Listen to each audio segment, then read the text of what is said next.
Well, I've managed to complete the clutch job.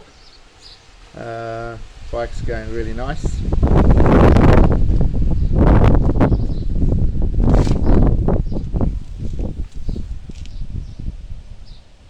So I've had a bit of a ride on it. I just had to adjust the cable a little bit because it was catching a little bit too quickly when I released the clutch lever. So I just gave a little bit more free play. Now as you're removing these bolts here to take the clutch cover off, I didn't mention you do actually take these two bolts here out. So you got this domed nut here. Yours, when you remove that nut, it'll probably leave a stud, okay, which is quite good for relocating the clutch cover later.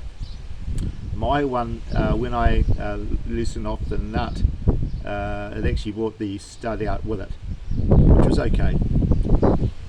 So that's quite long. It goes back into the main part of the crankcase there. And then this one down here also is a long bolt. So those two definitely have to be released to remove the clutch side cover. This little one at the bottom here is a short one. Of course, inside of this housing is where you've got your oil filter. There's a spring in there. There's an O-ring back at the base of the filter where at the housing where the filter pushes on to, and there's another O-ring which goes in the outside casing lid here. And you've got your sight glass, of course, there for when you're topping your oil back up again. I actually put a new oil back into here. Takes just over a litre. It says 1.1 litres, which is about right. Unfortunately, the filler bottles that I buy are only 1 litre, so I got to buy them 2 at a time, and I use one for topping up. So I use that really synthetic motorcycle oil, 4 strokes, goes really well. So yeah, very happy with the job.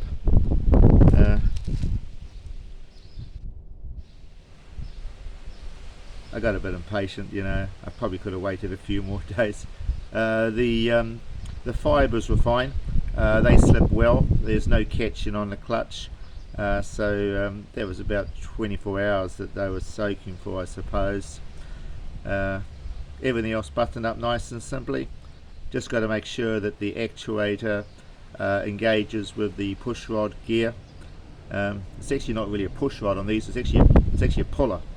It actually pulls the pressure plate back towards the outside part of the inside part of the housing here, and that releases the clutch plates against the springs. I think I can feel a bit more pressure there with the new springs. Feels a little bit more difficult to pull in.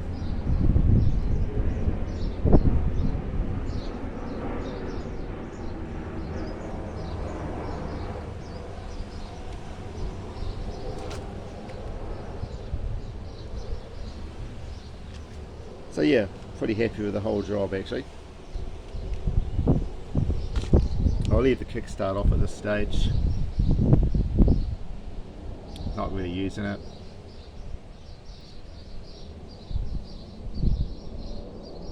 So in summary, if you are thinking about doing this job on your Drz250, very straightforward.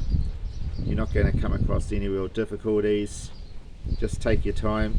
You can decide to lean it over on a side, leave the oil in place, or leave it in this upright position here where it's quite easy to work on as well, and just drain the oil before you start the job. I'm not using any of these RTV gasket systems. I'm actually just using the standard card gasket. It worked really nice. Just put it in and you're good to go. I've torqued all these up as well with my torque wrench. I only nipped them up at about, I think it was about 7, might have been 6.5 Newton meters actually, which is just easy. You don't need a lot of pressure on these. Remember, you're going into aluminium. you don't want to strip any threads here, that's for sure. See, there's not much else really to say about it. The job has gone well, I'm happy with it. It's not much more I really want to do to the bike before I take it for a ride for good.